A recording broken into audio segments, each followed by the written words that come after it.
Le président iranien émet des doutes quant à l'existence de la Shoah. C'est ce qui est ressorti de sa toute première interview pour un média occidental, lors d'un entretien très cadré pour le magazine 60 Minutes de la chaîne américaine CBS. Ebrahim Raisi tient ses propos. Pensez-vous que la Shoah a eu lieu? Que 6 millions de Juifs ont été exterminés? Écoutez, les événements historiques devraient être étudiés par des chercheurs et des historiens.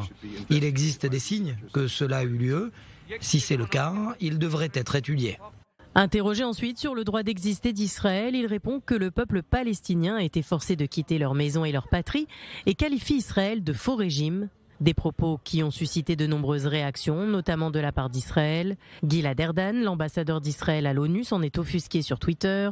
Il a même appelé le secrétaire général des Nations Unies à refuser une tribune au président iranien. Yair Lapid a lui aussi réagi.